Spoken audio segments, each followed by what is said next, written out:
কেন্দ্রীয় বাজেটে ত্রিপুরা রাজ্যকে বঞ্চিত করে আমরা মানছি না, মানব না।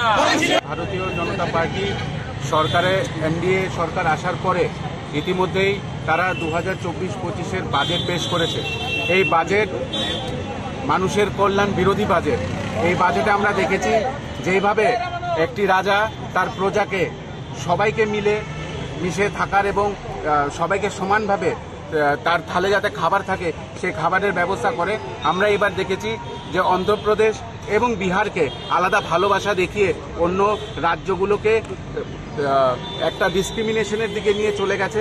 আমরা দেখেছি যে 26,000 কোটি টাকা খালি বিহারকে দেওয়া হয়েছে এবং 15,000 কোটি টাকা অন্ধ্রপ্রদেশকে দেওয়া হয়েছে। এটার একমাত্র কারণ হয়েছে নাইডুবাবু এবং নীতিশবাবুকে, যে তারা যাতে তাদের সঙ্গে থাকে, কারণ তারা ছাড়া এই সরকার ভেঙে যাবে যে কোনো মুহূর্তে। তাই আমরা এর বিরুদ্ধে যে খালি বিহারকে এবং অন্ধ্রপ্রদেশকে কেন এইভাবে আলাদাভাবে টাকা দিয়ে অন্য রাজ্যগুলোকে প্রাধান্য দেওয়া হলো না। এবং এই বাজেট কিষাণ বিরোধী, এই বাজেট যুব বিরোধী, এই বাজেট সাধারণ মিডল ক্লাস মানুষ বিরোধী। কারণ আমরা দেখেছি যে চারিদিকে যেখানে ট্যাক্স নেওয়া সত্ত্বেও রাজ্যের কোনো উন্নয়ন হচ্ছে না, তারা ইতিমধ্যে অনেক কিছুর মধ্যেই ডাবল ট্যাক্স করে দিয়েছে এবং যে দেখানোর জন্য যে কিছু জিনিসের মধ্যে দেখানোর জন্য তারা ট্যাক্স কমাচ্ছে, অন্যদিকে তারা সেই ট্যাক্সটাকেই উঠিয়ে নিচ্ছে, ডাবল করে নিচ্ছে।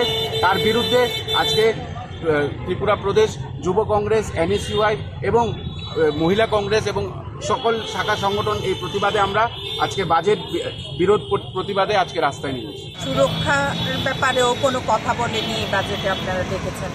এবং মহিলাদের যে আর্থিক ন্যায় দেওয়ার কথা আমাদের জননেতা রাহুল গান্ধীজি বলেছেন, সেটার ব্যাপারেও এই বাজেটে কোনো তাদের পদক্ষেপ নেয়নি। এবং আগামী দিনে আপনারা অবগত আছেন 29শে জুলাই আমাদের সংসদ ভবন ঘেরাও, মহিলাদের রাজনৈতিক ন্যায়ের ব্যাপারেও ওদের বাজেটে কোনো রকম স্পষ্টীকরণ নেই। তো আমাদের অল ইন্ডিয়া মহিলা কংগ্রেসের প্রেসিডেন্টের তরফ থেকে যেটা জানানো হয়েছে, আগামী দিন মহিলা কংগ্রেসের ন্যায় যতক্ষণ না আমরা ন্যায় পাচ্ছি ততক্ষণ এটা জারি থাকবে। মহিলাদের সুরক্ষার ব্যাপারে, রাজনৈতিক ন্যায়ের ব্যাপারে এবং ওবিসি, এসটি ওদের জনজাতিদের দিকে লক্ষ্য রেখে সমস্ত 33% যে রিজার্ভেশনের এটাও যেন ইমপ্লিমেন্ট করা হয় এই 2024-এর মধ্যেই, সেটা আমাদের ন্যায় জারি থাকবে, আন্দোলন জারি থাকবে।